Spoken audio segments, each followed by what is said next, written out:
Nehemías 12:44. Dice así la escritura: en aquel día fueron puestos varones sobre las cámaras de los tesoros, de las ofrendas, de las primicias y de los diezmos, para recoger en ellas de los ejidos de las ciudades las porciones legales para los sacerdotes y levitas, porque era grande el gozo de Judá con respecto a los sacerdotes y levitas que servían. El culto y la misión de la iglesia dependen de dos cosas. Primero, de su apoyo en tiempo y dedicación. Segundo, de las finanzas. La semana pasada reflexionamos en lo primero, hoy reflexionaré en lo segundo. El avivamiento que lideró Nehemías llevó al culto a Jehová al nivel que la ley divina exigía. Vemos que el trabajo se organizó, vemos a los ministerios, a los ministros trabajando, a los levitas, a los sacerdotes, y vemos al mismo pueblo involucrado en el servicio a Dios. Pero también, hermano, a través de este pasaje y de los pasajes que estamos leyendo, me estoy regresando a pasajes que ya leímos y que estudiamos, porque todo está mezclado, no está separado, está todo mezclado. Y ahorita lo único que estoy haciendo es separando cada una de esas partes. Y estoy llegando a esta parte que es el apoyo financiero.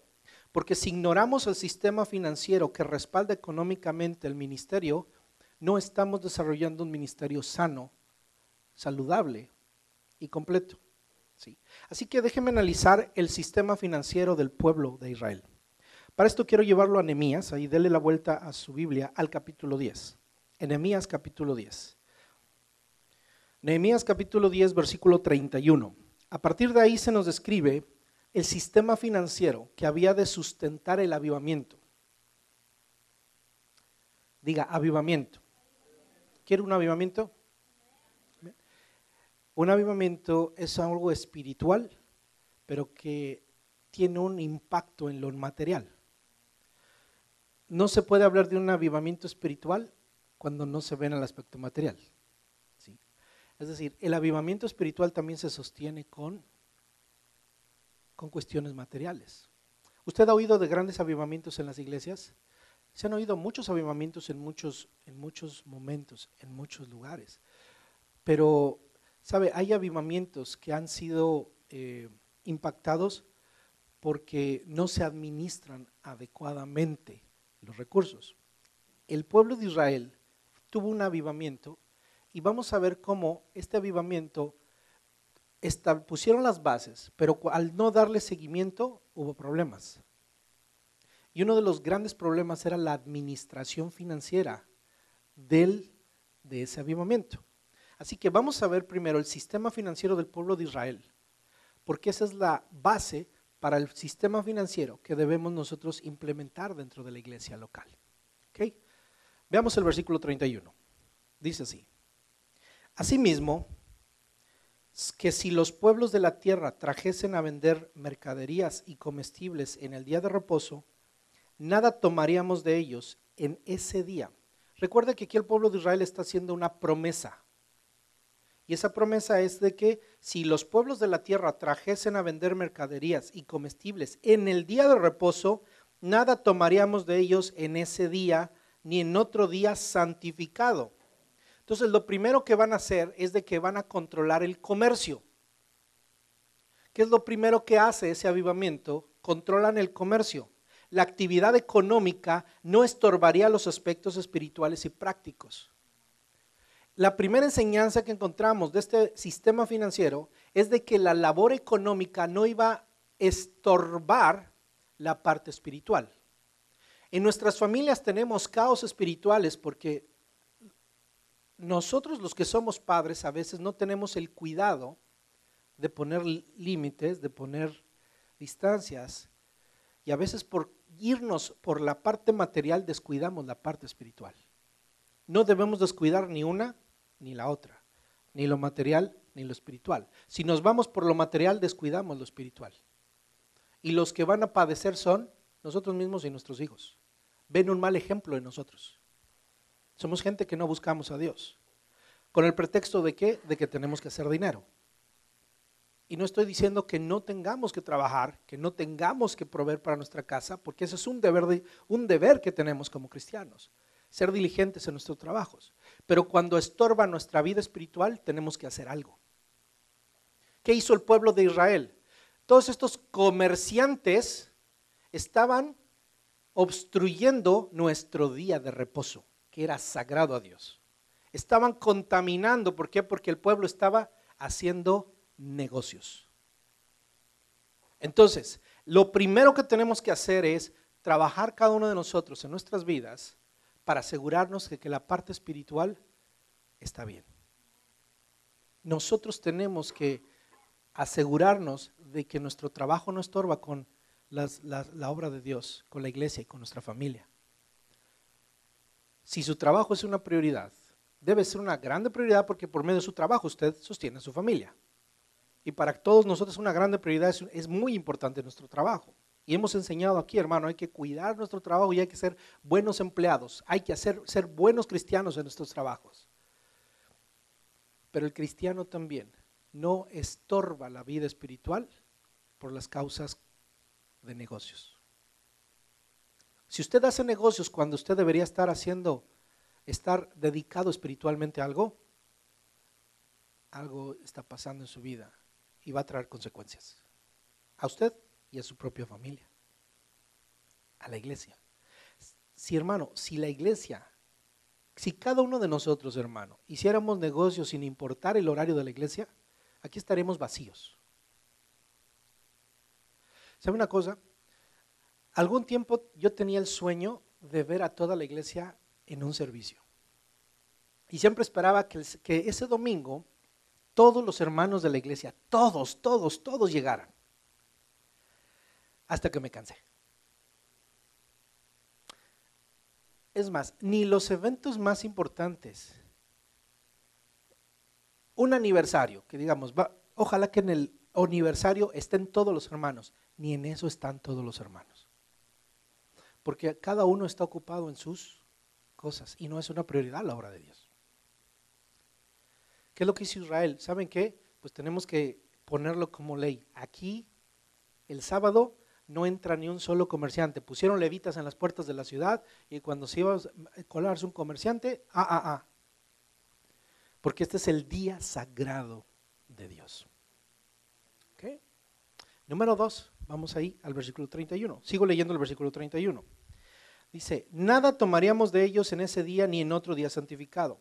Dice, y que el año séptimo dejaríamos descansar la tierra y remitiríamos toda deuda. La siguiente cosa que hace el pueblo de Israel tiene que ver con su economía. ¿Sí? ¿Qué dicen? Vamos a liberar cuando debe ser aquellos que nos deben. Ellos estaban quitando de encima una carga. Para que la economía de una iglesia pueda florecer, hermano, las familias de esa iglesia necesitan ser liberadas de cargas. Cuando yo le he compartido el tema de dar, no es la primera vez que le comparto acerca de dar, pero esto es lo que yo hacía antes de darle el tema como se lo estoy dando hoy. Yo siempre he pensado que no debemos exigirle a la gente que diezme y que ofrende. Hay que enseñarle que diezme y que ofrende, pero también hay que enseñarle que tiene que arreglar sus finanzas en su casa. Porque si no tiene un sistema financiero estable en su casa, esa es la razón por la cual muchos no ofrendan y no diezman como deberían hacerlo, porque hay necesidad. ¿Sí? Entonces, no es de obligar a nadie. Aquí en este pasaje era una obligación. Y ahorita vamos a entender que hoy en este tiempo no es una obligación, es una alegría. ¿Sí? Pero hay que enseñarlo. Entonces, ¿qué es lo que hace primero el pueblo de Israel? Y la misma ley ayudaba a que las familias estuvieran bien para que todo el mundo tuviera la oportunidad de dar y de apoyar la obra de Dios. ¿Qué es lo que se liberan? De cargas, ¿sí? Un sistema opresivo estorba. Cuando el sistema económico de nuestros países estorba nuestras vidas, es un estorbo. Oiga, yo sé que en los países centroamericanos tiene un negocio y tiene que darle su cuota a quienes, a los mafiosos, para poder mantener su negocio, ¿verdad? Eso es una carga, hermano. Porque en lugar de agarrar ese dinero y dárselo a la obra de Dios, ¿se lo están dando a qué? A la obra del diablo. Y mire, y la gente es fiel para darlo. Porque si no, ¿verdad? Pues sí, hay que darlo, ¿verdad? Mire, si usted está en este país, usted está bendecido. Y mucha gente no, se queja de la iglesia que porque le pide el diezmo y la ofrenda. Deberíamos quejarnos de aquellos que son unos mafiosos, no de la iglesia, del Señor. Pero bueno, ahí están los sistemas. Esos son sistemas opresivos que estorban que la gente dé. Aún yo creo que hay muchos cristianos allá en nuestros países que a pesar de tener que dar sus cuotas para que les permitan tener tranquilidad y tener sus negocios, también sean fieles en sus dádivas a la iglesia. ¿Sí? Pero ahora, ¿qué debemos hacer, hermano? Hay que liberarnos de cargas. Para poder ser una bendición a nuestra iglesia hay que liberarnos de cargas. Diga, liberarnos de cargas. Usted debe trabajar con sus deudas. Hay gente que ofrenda. No, no quiero que se sienta criticado. A lo mejor usted ofrenda poquito. Aquí no le estamos contando, decimos en México, cuentachiles. Yo no estoy yendo a los sobres a ver quién está ofrendando y quién está diezmando. ¿Sí? No me gusta eso. ¿Sí? Porque usted se lo da voluntariamente al Señor. Los hermanos que me ayudan a administrar, ¿cuánto hay en las arcas? Con eso nos movemos, con eso trabajamos. ¿Verdad? ¿No hay? No hay. Hay, gloria a Dios. ¿Sí? Pero mira, hermano, le aseguro que paga más a veces de intereses por las deudas que tiene que lo que usted puede darle a la obra de Dios. ¿Sabe quién se está beneficiando de las finanzas de cada familia cristiana? Y no nada más de las familias cristianas, de las familias, los bancos. No tengo nada en contra de los bancos, pero sí se benefician. Porque para nosotros nos dicen, tú estás pagando abonos fáciles, pero no saben que nos están exprimiendo una gran cantidad de dinero. ¿Sí? Aquí es la cuestión de la perspectiva, mi hermano. ¿A dónde va a invertir su dinero? Así que algo que yo le aconsejo, hermano, y esto es un consejo, no se endeude. No se endeude y no le pague, no pague créditos caros. No se endeude con una tarjeta de crédito. Aprenda a manejar sus finanzas, porque cuando usted se endeuda, usted tiene una carga y después esa carga crece. Y esa carga cuando crece es difícil de llevar y lo va a llevar a una esclavitud. Los bancos no perdonan. Sepa que los bancos no perdonan. Los bancos le quitan su casa. Usted ya la pagó 2 veces la casa, pero no ha terminado de pagar la deuda. Y a ellos no les interesa que haya pagado su casa 2 veces. Todos debemos nuestras casas y las vamos a pagar con intereses. Si tiene un crédito de unos 30 años, las vamos a pagar al menos 3 veces. Si su casa vale 100,000, usted va a pagar $300,000. Eso es lo que estamos pagando mes a mes. Mes a mes. Baratito mes a mes. Pero estamos pagando eso. ¿Sí? Y cuando ya haya pagado 2 veces su casa, si usted no paga, el banco no se toca el corazón. Se lo va a quitar. Así se mueven las finanzas, es una opresión sobre nuestra vida. Por eso nosotros debemos ser sabios en no poner opresiones en nuestra vida que no podemos llevar. Siempre pida consejos, hermano, cuando tiene que tomar decisiones financieras, de modo de que usted tenga la libertad de poder apoyar también la obra de Dios. Uno, debe tener la libertad para sostener a su familia, para que usted coma, vista, tenga un techo, porque esa es una bendición de Dios. Teniendo sustento y abrigo, estemos contentos, dice la Biblia. Por eso trabajamos para tener el sustento cada día. Y Pablo dice, y que abunden para toda buena obra, para poder apoyar la obra de Dios. Pero si nos metemos en deudas por causa de los lujos que queremos darnos, estamos, hermano, cayendo problema. Y estamos cayendo en una esclavitud de la cual no podemos salir. Por eso Dios aquí urge, mire, Dios urge al pueblo de que libere a los que están endeudados. Había una ley que decía, cada 7 años si tu hermano te debía algo, ¿qué tenías que hacer? Perdonarlo. ¿Para qué? Porque tenía una necesidad, para que no tuviera la carga de que me debe a mí, para que yo le dé su tierra y que esa tierra pueda producir. Porque Dios le dio esa tierra para que Él produzca, para que Él viva y para que Él produzca. Dios nos bendice para que nosotros vivamos y podamos producir. Y entonces tenían que ser liberadas las personas para tener sus propios, las tierras que habían recibido por herencia, la herencia de Dios, y con ellas entonces sostener la obra de Dios. Entonces Dios está liberando primeramente a su pueblo. Entonces lo primero, hermano, para que haya un sistema financiero que funcione para la iglesia, es que usted tiene que tener finanzas liberadas en su hogar, en su familia. Y sabe una cosa, yo creo que todo el mundo padece lo duro que es las finanzas en las casas. Las finanzas son causa de problemas matrimoniales. Las finanzas son causa de problemas en las familias. Entonces hay que trabajar en las finanzas de su hogar para que entonces usted pueda hacer una bendición a su iglesia. Amén. Definitivamente, hermano, como iglesia nos interesa que usted esté bien en su hogar. A lo mejor a otros lados no les interesa cómo estén en el hogar. A lo mejor alguien le va a decir, un pastor, tú tienes que dar tu diezmo y no importa cómo estés en tu hogar. Discúlpeme, pero no, tiene que estar bien los dos. Sí. Yo no puedo enseñarle una cosa sin enseñarle la otra. Usted tiene que ser liberado de ciertas áreas. Obviamente hay que buscarla, a lo mejor tiene un área de su vida que usted está gastando más en esa área porque eso es un ídolo. ¿Sabe que nosotros gastamos más en los ídolos? Y lo que nos hace gastar más son nuestros ídolos. Invertimos el dinero en donde están nuestros ídolos. Donde se le hace fácil gastar, ahí está su ídolo. El dinero no es un ídolo en sí, sino aquello en lo cual invertimos el dinero. Por eso es que se nos va el dinero por ahí. Sí. A mí me gustan las guitarras, y si pudiera comprar mejores guitarras, pero mejor uno podía invertir ahí una guitarra y otra guitarra y otra. Hay gente que lo hace, porque es su ídolo.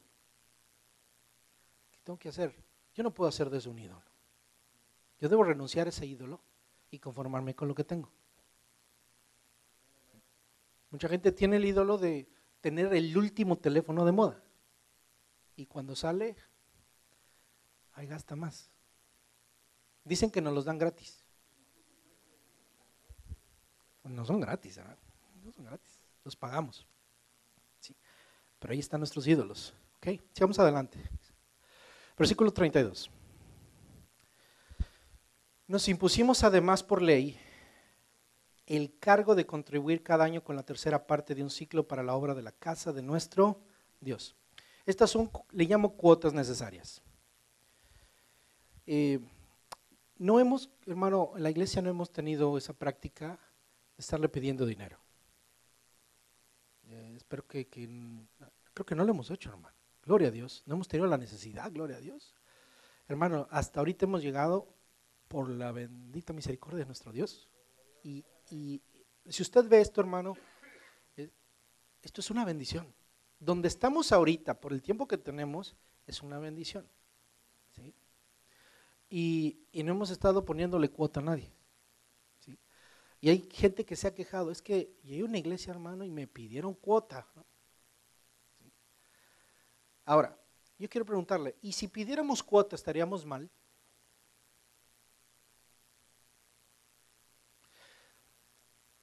No, no estaríamos mal. No lo hacemos, ¿sabe por qué? Por ética y porque esto lastimaría, porque sé que hay gente lastimada por eso y no sería sabio.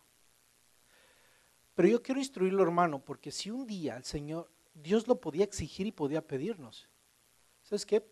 Pidamos una cuota a la iglesia. Imagínense que platicamos los hermanos que estamos viendo las finanzas, decimos, hermanos, pues, necesitamos hablar con la congregación, decirles que necesitamos hacer algo con las finanzas.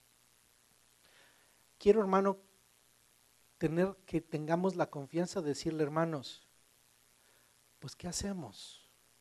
¿Qué le parece si ponemos una cuota? Ahora, ¿será bíblico o no será bíblico? ¿Qué leí yo ahí? Ahora, hay que tener cuidado también, ¿no? Porque algunos dicen, estos van a ser son unos abusivos, ¿va? Y hay gente muy abusiva, ¿ok? Quiero que entienda esto. No crea o no espere, sí, el hermano Andrés nos está preparando para… No, hermano, tenemos que conocer la palabra del Señor, porque hay gente que habla de iglesias, a veces se habla de ministerios, y la verdad es que realmente no hicieron nada malo. Tal vez le pareció malo a una persona, tal vez unos sí hicieron cosas antiéticas, pero otros realmente hicieron lo único que podían hacer. ¿Sí? ¿Por qué? Porque seguramente es posible que la iglesia no estaba cumpliendo su deber, que era diezmar. Es triste, hermano, por eso le digo que gloria a Dios, porque si no hemos llegado a ese nivel, es porque algo bueno sucedió en la iglesia, que la iglesia diezma y ofrenda. Entonces, no nos hemos visto en esa necesidad. Ahora, usted dice, yo creo que en la iglesia no hay necesidad, hermano. Hay mucha necesidad, pero no se le ha puesto una carga. ¿Sí? Ahora, fíjese aquí, esta era una cuota necesaria, pero eran cuotas, ¿sí? Dice que eran cuotas que la gente podía pagar. Es decir, eran cuotas pequeñas que los pobres y los ricos podían pagar. Así que, ¿cuál es la característica de las cuotas que se les dijo? Por obligación, dice aquí, nos pusimos por ley, nos impusimos, o sea, llegaron al acuerdo, ¿sí? Por ley, el cargo de contribuir cada año con la tercera parte de un ciclo. ¿Y cuánto es la tercera parte de un ciclo? Era bien poquito, 11 gramos, era un peso de plata o de un grano, 11 granos, era nada, hermano, era nada. Era nada, pero cuando todos contribuían, sostenía el ministerio de la obra de Dios. ¿Sí? Entonces, eran cuotas pequeñas que los ricos podían pagar y que los pobres podían pagar. No es bíblico, hermano, imponerle a alguien una carga que no puede pagar. No es bíblico, no es correcto. No se debe oprimir al pueblo de Dios. No se debe oprimir al pueblo de Dios. Hermano, que Dios nos libre, hermano, como ministerio de oprimirle a usted. ¿Sí? Usted no debe sentirse oprimido, obligado. En el Nuevo Testamento, el modelo de dar no es por obligación, es un gozo. Y si no tiene, hermano, es que no tengo. La gente le va a decir, es que tú tienes que creerle a Dios, ve y vende esto. No, hermano. Déjeme decirle que el diezmo y la ofrenda no es por fe. Hay algunos que a lo mejor, porque han tenido el testimonio, yo pedí prestado para ofrendar. Yo he escuchado testimonios que han pedido prestados para ofrendar y para diezmar y Dios los ha bendecido, pero no es un modelo bíblico. Es el testimonio de esa persona y el sentir de esa persona en ese momento. Pero el modelo del diezmo y de la dádiva es de lo que Dios nos da, no es de lo que no hemos recibido. Es en fe cuando usted da algo, ahorita vamos a llegar a eso, porque sabe que Dios le va a seguir dando. Por eso el Padre Nuestro, el verbo cuando dice, danos el pan de cada día, está hablando de que hoy pido el pan de hoy, porque sé que el día de mañana también Dios me va a suplir mañana. Dios me pide que pida el pan de hoy. El maná no se juntaba y se recogía y se guardaba para mañana, porque mañana Dios es fiel. Dios nos mostraba a través de ellos su fidelidad en todo el tiempo. Entonces, cuando Dios me da, de lo que me da, yo le doy. Por eso es que el diezmo es una parte de lo que recibo. ¿Me explico? Entonces, la ley de Dios en el libro del Éxodo establecía que todos los mayores de 21 años varones tenían que dar una cuota. Era decía ahí, la medida del templo, porque todos daban una cuota que era la mitad de un ciclo. Y en este tiempo se entiende que la pobreza del pueblo no permitía, o la situación del pueblo, que la gente diera medio ciclo. Así que bajaron la cuota, ¿qué? A una tercera parte del ciclo. La ley decía, das da esto, todo varón tenía que dar esa cuota al templo. Y aquí dijeron, esta cuota se va a reducir anualmente a una tercera parte. Así que cada quien daba una cuota que no le era una carga. ¿Sí? Entonces, esas eran cuotas para el servicio del templo. Miren lo que dice el versículo 33. ¿Para qué lo usaban? Para el pan de la proposición, para la ofrenda continua, para el holocausto continuo, los días de reposo, las nuevas lunas, las festividades y para las cosas santificadas y los sacrificios de expiación por el pecado de Israel y para todo el servicio de la casa de nuestro Dios. Por eso es que, miren, tengan cuidado cuando a veces abre la boquita. ¿Sí? A veces, ¿y por qué pidieron para la Santa Cena? Si yo ya diezmé. ¿Qué no tiene que ir con eso? ¿A poco no diezmaba el pueblo? Diezmaba. Pero esta ofrenda era específicamente para sostener la obra de Dios. Ahora, no lo hemos hecho aquí, hermano. No hemos dicho, hermano, vamos a hacer una cooperacha porque no tenemos, sí decimos en México, una cooperacha. Todo el mundo va a cooperar para comprar Santa Cena, ¿verdad? O para comprar esto, para comprar el otro. Hermano, en esta iglesia Dios se ha provisto todo. ¿Sí?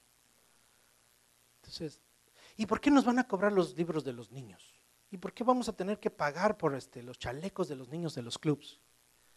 Hermano, coopere. Más se gastan, hermano, en otra cosa. Más se gastan en otra cosa. Y ayuda al ministerio, hermano. Mucha gente tiene la idea de que las iglesias están cayéndose de dinero. A lo mejor hay iglesias que son muy prósperas, hermano. Pero yo quiero que entienda algo. Usted puede decir, mira las iglesias americanas como son. Hermano, son diferentes las iglesias americanas que las iglesias de los hispanos. Es más, entre hispanos podemos haber iglesias diferentes. ¿Sí? Entonces, no somos nadie para juzgar. O si un hermano de otra iglesia le platica, oye, fíjate, es que en mi iglesia pues nos están pidiendo que apoyemos en esto, pero todos diezmamos, dígale, mira, tú cállate y coopera. Tú no sabes cuáles son las necesidades de la iglesia. O pregúntale, o pregunta, pero no murmures. Porque una iglesia, hermano, las finanzas de la iglesia no operan igual que las finanzas de una casa. Usted dice, mire, mi casa funciona bien, sí, pero su casa, la iglesia es otra cosa. ¿Saben? Las iglesias hay un montón de cuestiones legales que hay que cumplir. Hay un montón de cuotas que hay que cumplir. Hay un montón de cosas que hay que pagar. Hay que pagar seguros.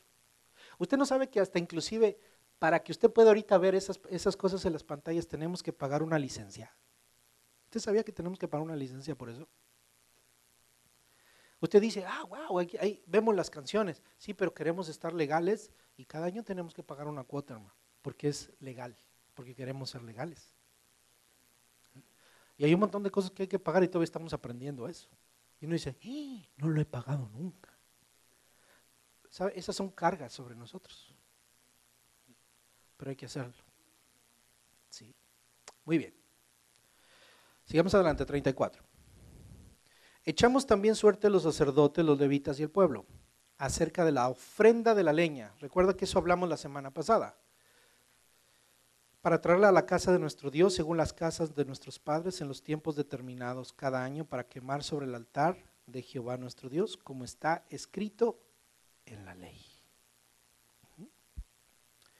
Hablamos la semana pasada de la importancia de que todos deben colaborar. Entonces, ¿y yo por qué voy a barrer? Que contraten a alguien, al cabo doy mis diezmos, ¿no? Oiga, qué privilegio barrerle, qué privilegio servir en la casa del Señor. Aquí no pues se organizaron entre levitas, sacerdotes, acuérdense de los sirvientes del templo, los criados del templo, y el pueblo iban por la leña, hermano, porque había que buscarla y había que cargarla para que el altar de Dios todo el tiempo estuviera encendido. Por eso le digo, la colaboración de todos es importante para que el fuego de Dios esté encendido en una iglesia. Y vamos adelante, 35. Y que cada año traeríamos a la casa de Jehová las primicias de nuestra tierra y las primicias del fruto de todo árbol. ¿Había usted escuchado el término primicia? Algunos sí, a lo mejor algunos no. 36. Asimismo, los primogénitos de nuestros hijos y de nuestros ganados, como está escrito en la ley, y que traeríamos los primogénitos de nuestras vacas y de nuestras ovejas a la casa de nuestro Dios, a los sacerdotes que ministran en la casa de nuestro Dios, que traeríamos también las primicias de nuestras casas, de nuestras masas y nuestras ofrendas, y del fruto de todo árbol y del vino del aceite para los sacerdotes, a las cámaras de la casa de nuestro Dios, y el diezmo de nuestra tierra para los levitas, y que los levitas recibirían la décima de nuestras labores en todas las ciudades. Entonces, en este sistema financiero existían las primicias, que eran los primeros frutos, y los mejores, digan, los primeros y los mejores. O sea, que si nacía un borreguito, nacían dos borreguitos, y uno estaba chuequito y el otro estaba bonito, algunos aquí dirían, pues manda a la iglesia el chueco. Sí, en serio, hay quienes terminan diciendo, acabo es para la iglesia. Hay gente que hace eso, yo he escuchado eso. ¿Sí? ¿Y para qué se lo va a comer el sacerdote? ¿No? Si conocieras al sacerdote, es que no es de sacerdote, es porque Dios quiere bendecirte, porque ese es el sistema que funciona. ¿Sí? Ahora, la iglesia cristiana no acostumbra a las primicias, hay iglesias que lo acostumbran. Yo he sabido de iglesias que el primer año, el primer día del año, la gente trae alguna ofrenda especial, primicias. Es una práctica pues basada en esto, ¿verdad? Nunca lo hemos hecho. Y si un día lo hacemos, ¿se va a enojar? No, ¿verdad? Gloria a Dios. Pero algunos van a puro dinero, como siempre, puro dinero, ¿verdad? Pero bueno, es bíblico, es una enseñanza. Pero lo que hacemos aquí en el Nuevo Testamento es muy diferente de lo que era en aquel tiempo. Esto era un deber, porque con eso se sostenían los sacerdotes. ¿A quién se le daba? A los sacerdotes. ¿Sí? El sacerdocio lo consumía, lo guardaban en los tesoros del pueblo. ¿Sí? Cualquier cosa que abría negocio lo daba. ¿Sí? Si usted, hermano, yo he sabido hermanos que se han acercado a mí y me dicen, hermano, aquí está mi primicia. Wow, hay gente que lo ha hecho, no me lo ha dado a mí. No sé si se lo doy a usted, porque como no lo acostumbramos, me dice, hermano, se lo doy a usted. No, hermano, todo ofrenda aquí, métalo a la ofrenda, a las arcas del Señor. ¿Sí? Entonces, métalo ahí, gloria a Dios, una primicia y Dios bendecirá a esa familia. ¿Sí?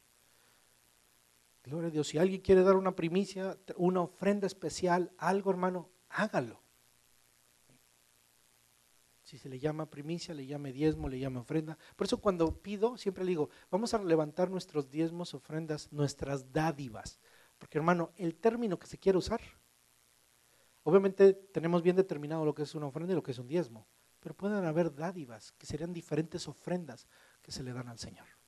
¿Okay? Puede ser una primicia, puede ser algo especial. Yo quiero dar algo especial, yo sentí dar algo especial. Delo, delo. Muy bien, seguimos adelante. Entonces después sigue el versículo 37, habla del diezmo. A la mitad se le da, dice, las primicias a los sacerdotes. ¿Sí? Mira en la mitad del versículo cuando dice, para los sacerdotes, a las cámaras de la casa de nuestro Dios. Esos son los tesoros, las cámaras a donde se guardaban las cosas, las ofrendas.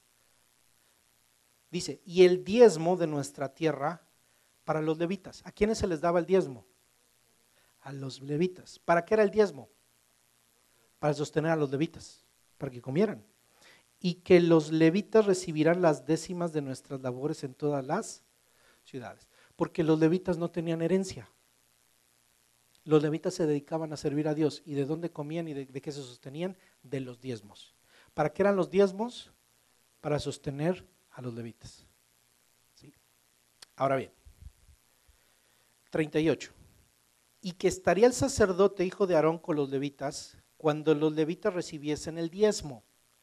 No lo recibían los sacerdotes, ¿verdad? Lo recibían los levitas. ¿Pero qué hacían los levitas con el diezmo? Dice, y que los levitas llevaran el diezmo del diezmo, ¿a dónde? A la casa de nuestro Dios, a las cámaras de la casa del tesoro. Los levitas también diezmaban. Ellos recibían su salario, que era el diezmo del pueblo. Entonces, obviamente no, un levita no podía vivir del diezmo de una familia. Recibía el diezmo de todo el pueblo. Y no nada más un levita, eran todos los levitas. Y entonces recibían el diezmo y ellos tenían su salario, con eso vivían. Pero de lo que recibían, sacaban la 10ª parte, ¿y a dónde iba? Al templo. Y de eso vivían los sacerdotes y vivían también el ministerio. Entonces, las finanzas del pueblo de Israel tenían que ver con las primicias, con las cuotas, con las cuotas que se habían establecido y los diezmos. ¿Sí? El diezmo del diezmo para el templo. Entonces, ¿vamos claros hasta ahí? Ese es el modelo de Israel y del templo. Y de ahí es de donde nosotros aprendemos, hermano, cómo debemos administrar y cómo debe funcionar la iglesia local. ¿De quién depende la iglesia local, hermano? Del pueblo. ¿Sabe? Hay empresas, hay empresarios que dan mucho dinero a iglesias, ¿sí? Pero ni cristianos son. Y hay pastores que son buenos para tener relaciones con esa gente, y hay iglesias prósperas que están recibiendo mucho dinero. ¿De qué? De las empresas. ¿Por qué? Porque son deducibles de impuestos. ¿Sí? Y gloria a Dios. Oiga, eso es bueno. Todo pastor dice, ay, debería conocer a una persona rica, ¿eh? Pero mire, ¿sabe una cosa? Cuando usted ve la Biblia, tenemos a Dios, ¿por qué necesitamos a un hombre rico? Quien sostiene la obra de Dios es la iglesia. ¿Y hasta dónde puede llegar la iglesia? Hasta donde la iglesia pueda, hermano. Yo creo, hermano, que la iglesia no tiene que ser forzada a algo que no debe ser forzado. ¿Sí? Si no podemos sostener este lugar, no podemos sostenerlos, hermano.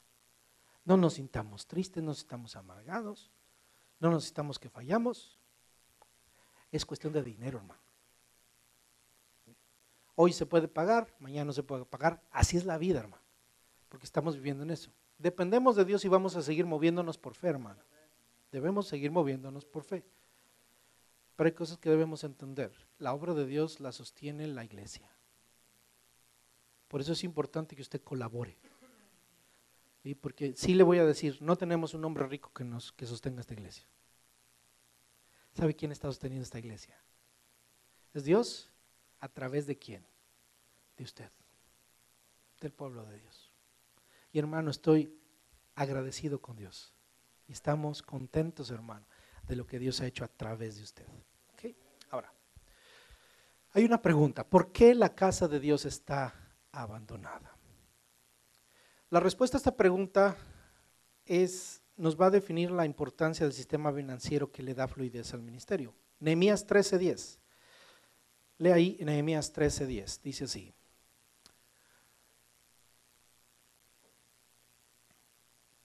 Encontré, fíjese, se habían avivado y habían prometido que iban a dar, ¿verdad? Pero ¿qué pasó después de que Nehemías se fue y regresó? Cuando regresó, fíjese lo que encontró.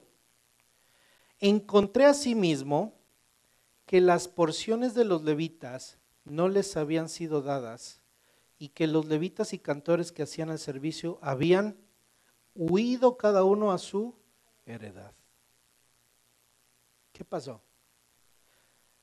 La gente o no daba, o daban, pero los que administraban estaban robando. De hecho, si usted recuerda, esto lo leímos hace unas semanas, uno de los líderes del tesoro le puso casa a su yerno, con el que emparentó.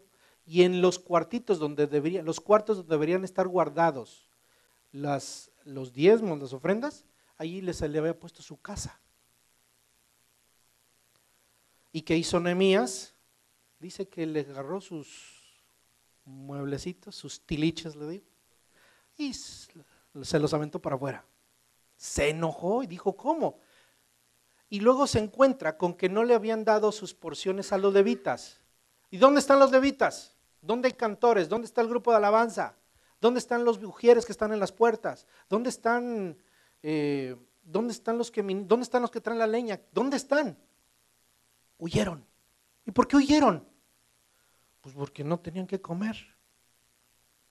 Eso es lo que está diciendo esto. Cada uno huyó a su heredad. Es decir, ellos tenían sus negocios, pues pues mejor me voy a mis negocios porque tengo que comer. Ahora, ¿se entiende, hermano? Si no se cumplen las responsabilidades, hermano, se puede entender. 11. Entonces reprendí ¿a quiénes? A los oficiales. Dije, ¿por qué está la casa de Dios abandonada? ¿Cómo? ¿Qué pasaba? ¿Cuál es el resultado, hermano? Fíjese, ¿usted no piensa que el dinero es importante en la iglesia?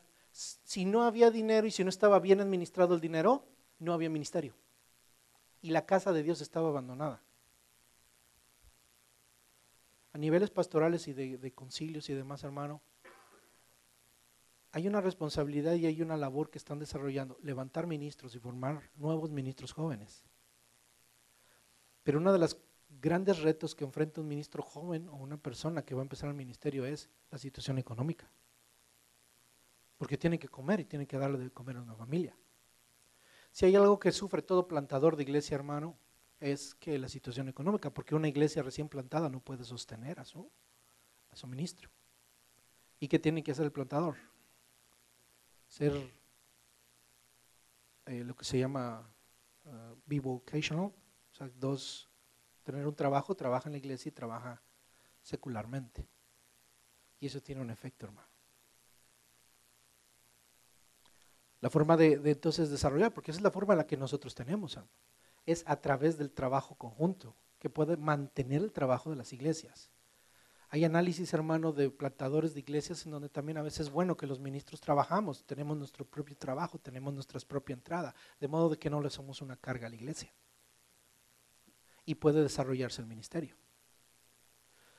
Pero ¿a dónde voy, hermano? Porque es responsabilidad de la iglesia y no, sí y no. Es que si usted cumple su labor, hermano, el ministerio va a seguir adelante. Este ministerio, hermano, va a seguir adelante a medida que usted sigue apoyando este ministerio, también económicamente. Cualquier ministerio de la iglesia necesita que su gente lo apoye económicamente. Alguien que dice, pastor, yo estoy con usted, ¿sí? Es una persona que tiene su nombre en el sistema de tesorería, porque es alguien que está apoyando, ¿sí? Es triste cuando las iglesias están siendo sostenidas por gente de afuera. ¿Sí? En este país, hermano, estamos prósperos. Lo puedo pensar de una misión que tengamos que sostener en otro país, pero no una iglesia aquí. Ahora, a lo mejor puede ser más barato tener una misión allá, sea más barato tener una iglesia allá, que operar una iglesia aquí. Y tratamos de operar la iglesia lo más económico. Gloria a Dios, hermano, por los hermanos que han apoyado el consejo de aquí, porque, hermano, hemos tenido hermanos que buscan de veras lo barato y que han conseguido cosas a buen precio para poder economizar las finanzas de la iglesia y seguir operando el ministerio. ¿Okay? Entonces, si el sistema financiero no está bien establecido y administrado responsablemente, el ministerio no funciona.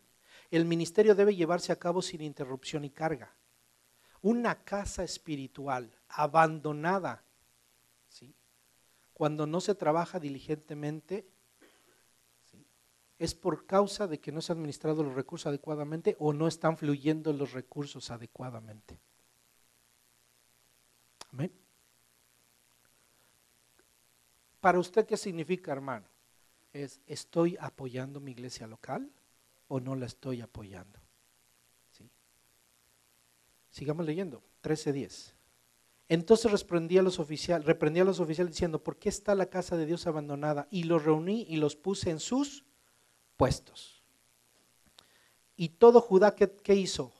Trajo el diezmo del grano, del vino y del aceite y a los almacenes. Es decir, que nuestros diezmos y ofrendas deben estar ahí, en los almacenes.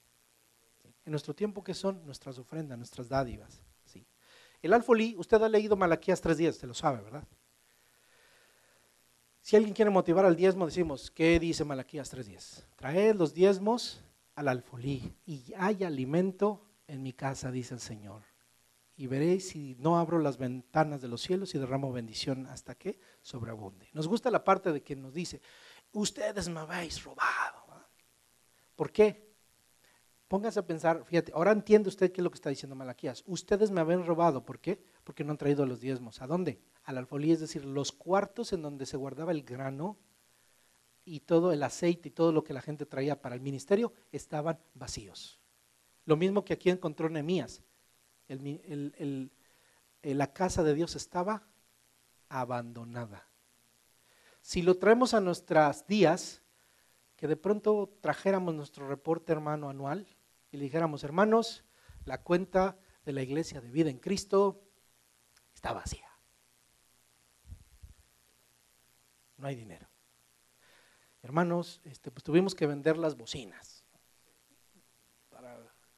Y aquí usted un día nos encuentra cantando con una guitarrita así nada más sin luz, y no hay luz. Y hermano, ¿qué es esto? No es para motivar la adoración, pero no pudimos pagar la luz, hermano. ¿Sí? ¿Qué va a pensar? ¿Sabe una cosa? La casa de Dios está abandonada.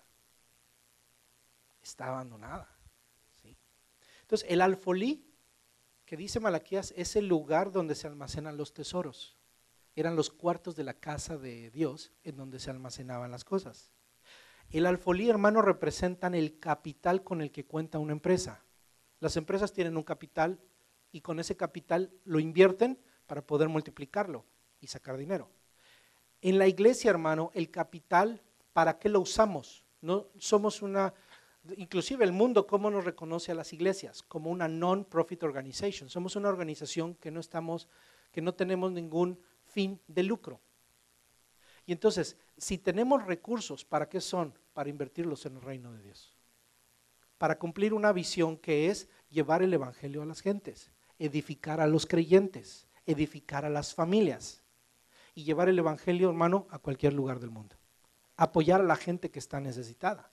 Y por eso en nuestras finanzas, hermano, tenemos fondos destinados para diferentes cosas. Un fondo para benevolencia, para cuando hay una necesidad podamos ayudar. Tenemos un fondo de misiones, para que cuando tengamos la oportunidad, abrir una misión, apoyar alguna misión. Y tenemos el fondo general con el cual sostenemos el movimiento de toda la iglesia. Tenemos un fondo de pro templo. ¿Para qué? Para hacerle frente a todo lo que requiere, necesitamos un lugar de reunión. Que el Señor nos permita un día tener uno. Pero para ello necesitamos, hermano, el apoyo ¿de quién? De la iglesia. Oye, he escuchado testimonios de que lugares en donde les regalan lugares, pero hasta ahorita no nos han regalado ninguno. Yo le estoy pidiendo un milagro desde el Señor, pero a lo mejor el Señor lo que nos está enseñando su palabra no es que te va a hacer un milagro, sino que la iglesia tiene que aprender a dar. Y eso es un privilegio, hermano. Es un privilegio. ¿Ok? Muy bien. Entonces, en esta tierra físicamente llenamos nosotros las arcas de las iglesias o de los ministerios. Ese es el capital con el que los ministerios pueden hacer ministerios. Ahora, quiero hablarle brevemente de lo que es un capital espiritual. Y esto es que cuando invertimos en el reino de Dios, la Biblia dice que hacemos tesoros en el cielo. Miren lo que dice Lucas 12. Lucas 12. Lucas capítulo número 12, versículo 32 al 34.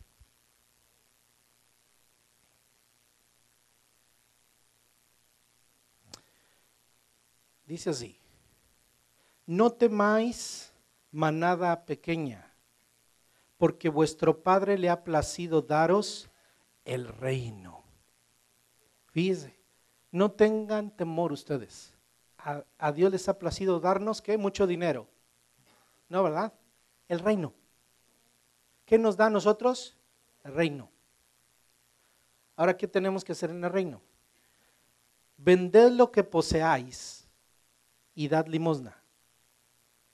Haceos bolsas que no se envejezcan, tesoro en el cielo que no se agote, donde el ladrón no llega ni polilla destruye. Porque donde está vuestro tesoro, allí estará también vuestro corazón. Entonces, hay un capital, hermano, que usted invierte físicamente, que es su dinero en el reino de Dios, en la iglesia. ¿Y dónde se va a ver? En las arcas, en el alfolí, en las cuentas de las iglesias. Y uno va a decir, no, hombre, si viera la cuenta de la iglesia. Obviamente cuando tenemos junta de negocios, hermanos, ponemos lo que hay en la iglesia y es información confidencial, porque toda empresa tiene información confidencial, pero se le abre al pueblo de Dios. Pero no es para que usted diga, mira, tenemos dinero. ¿Va? Usted no sabe si es mucho o si es poco. A lo mejor dice, bueno, si es mucho, a lo mejor es mucho para una familia, pero no para una iglesia. O no sabe que hay otras responsabilidades y que tener un ahorro ha costado y que tener un fondo ha costado, o que parte de eso es fondo para misiones, que otra parte es fondo para esto. Por eso se le explica cada una de esas partes. ¿Sí? Pero ¿cuál es mi responsabilidad como creyente, como cristiano? Es que lo que yo le doy a Dios, mi diezmo, mis ofrendas, son inversiones materiales que tienen un efecto en un ministerio. ¿Sí? Usted diezma a la iglesia Vida en Cristo, entonces ahí está apoyando un ministerio. ¿Sí? Pero también está sucediendo algo en el cielo, usted está invirtiendo y hay un tesoro en el cielo a donde usted está invirtiendo. Esa es la parte espiritual de esto. Ahora, la iglesia a donde usted está invirtiendo, bajo la perspectiva espiritual, es un lugar, es una agencia de Dios para invertir los recursos materiales en donde, en el reino de Dios, en el pobre, en el necesitado, en el ministerio. Amén. ¿Me explico? Entonces, mi llamamiento en esta mañana es que contribuya con la iglesia local, hermano. Quiero darle unos consejos muy personales, es algo personal. Usted puede tomarlo o bueno, puede tener otro criterio. Lo que es la Biblia, hermano, no le doy chance de que tenga otro criterio, es lo que enseña la palabra de Dios, ¿ok? Pero le voy a decir ahorita algunas cosas que dice la Biblia y otras cosas que yo le aconsejo, ¿ok? Entonces, la iglesia local, ¿sí?, sigue el modelo bíblico y la iglesia se debe sostener por medio de los diezmos y las ofrendas de los creyentes que forman parte de ella. Amén. Entonces, ¿cómo se sostiene la iglesia Vida en Cristo, hermano? Por medio de las ofrendas y los diezmos. ¿Sí? De eso se sostiene la iglesia. Ahora, yo quiero dar algunos consejos. Estos son consejos personales, ¿ok? Es bueno apoyar a agencias de ayuda. Hágalo, ¿ok? Pero no deje de apoyar a su iglesia local. Pero usted es cristiano, usted tiene que apoyar a las iglesias, ¿sí? Hágalo, sobre todo apoye iglesias, hermano. Apoye iglesias que apoyen ministerios o apoye ministerios por medio de iglesias. Yo quiero, hermano, motivarlo a que si apoya un ministerio o una organización, sea una organización que tenga una relación o que sea parte de un ministerio, una denominación o una iglesia cristiana. ¿Okay? Le voy a decir por qué. Fíjese, las iglesias y sus ministerios han apoyado más. En el 2009 hicieron un estudio, porque hay muchos que alegan que la iglesia no apoya al pobre o al necesitado. Y salió un estudio que demostró lo contrario. Los ministerios de iglesias han apoyado más que las fundaciones, que las organizaciones e inclusive que las corporaciones. En el 2009, las iglesias invirtieron 13 billones de dólares en apoyar gente de otro lado del mundo, a otros países en los desastres naturales y demás. Quien invirtió más dinero en apoyar eso fueron las iglesias o las denominaciones o los grupos de iglesias. Las fundaciones, Bill Gates y demás, ¿sí?, solamente apoyaron con 5 billones. Las organizaciones voluntarias con 6 billones. Y las corporaciones, que serán las que tienen más dinero, 9 billones. ¿Quiénes les ganaron, hermano? La iglesia. Gloria a Dios. Gloria a Dios. La iglesia, hermano, ha sido llamada para hacer esta labor. Hermano, de esto la iglesia debe sentirse contenta, porque cuando lleguemos delante de la presencia del Señor, el Señor dirá, buen siervo fiel, porque esa es la iglesia del Señor. El Señor sonríe cuando puede ver esta estadística, hermano, y callar, hermano, las bocas del mundo. Apoye las iglesias, hermano, ¿sí? Entonces, Si a usted le gusta apoyar a los telepredicadores, televangelistas, no tenemos nada en contra de los televangelistas, grandes ministros de Dios que se han levantado, pero también hay de otros, ¿sí? Le aconsejo que apoye a su iglesia local. ¿Okay? Que si usted le envía su ofrenda a enlace, usted está apoyando un canal. Pero predican el evangelio a veces. ¿Sí? Ahora, déjeme decirle que esto es lo que, otra vez voy a hablar de estadísticas, hermano.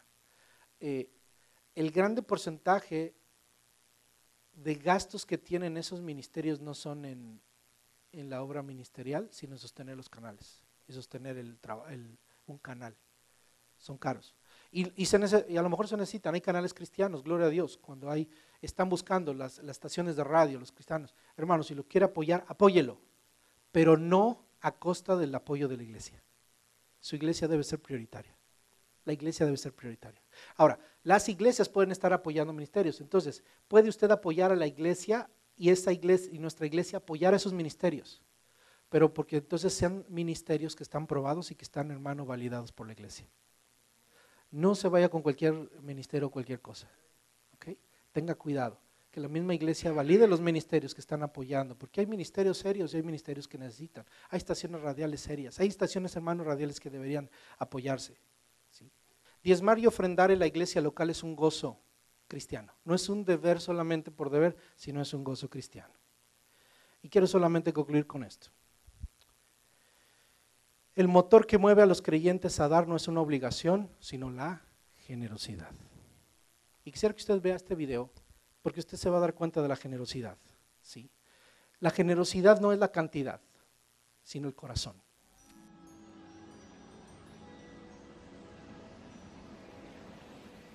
There are many ways of serving the Lord. Some people do great things. Some people are good preachers. Some people contribute lots and lots of money. But when we talk about this handful of rice, it is very humble. The service is done in the corner of the kitchen that nobody sees. But God knows. God bless.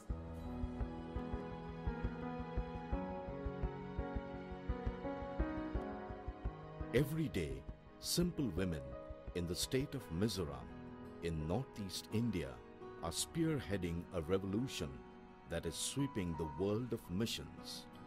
Their movement, Bufai Tham, or a handful of rice.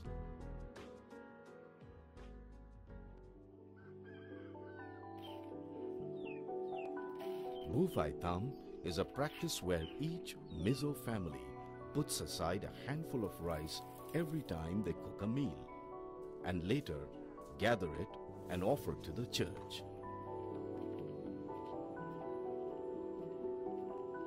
The church in turn sells the rice and generates income to support its work.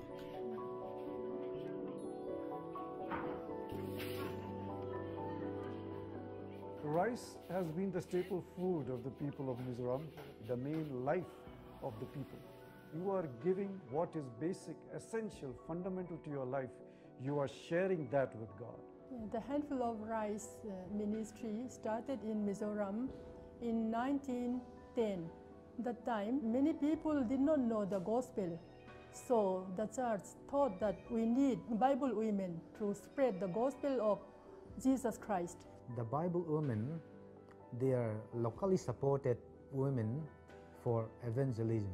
The practice of Bufai Tham is meant for supporting those Bible women. This concept of Bufai Tham became so popular throughout Mizoram over the years that giving was not limited to some individuals. The whole of Mizoram, rich or poor, young or old, everybody contributed to it.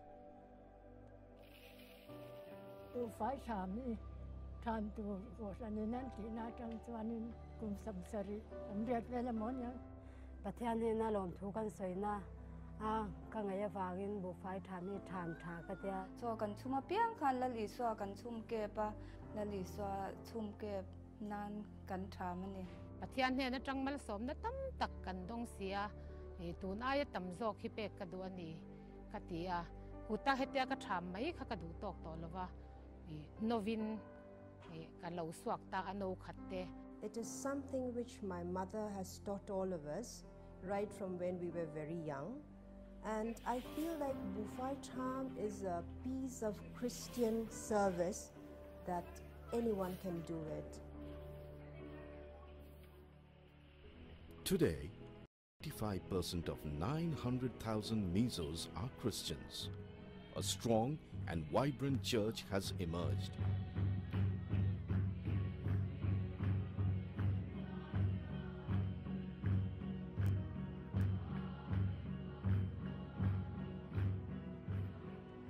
People started to give more and in creative ways.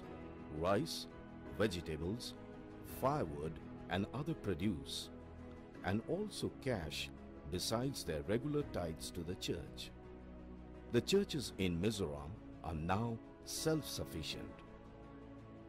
One such example is the Mizoram Presbyterian Church, the largest church in Mizoram with about 500,000 members. This year, they are celebrating 100 years of the Handful of Rice ministry.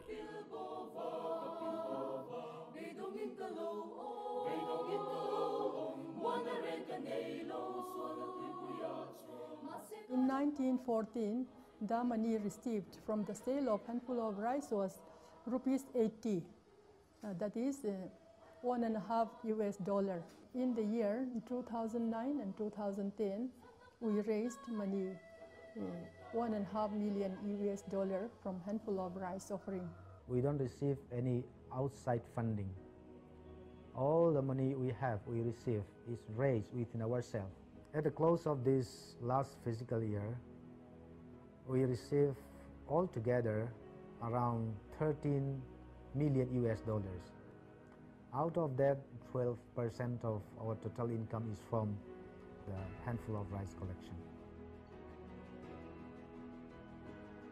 Today, the Mizoram Church is known as a missionary church world over. This success is attributed to their selfless and creative giving.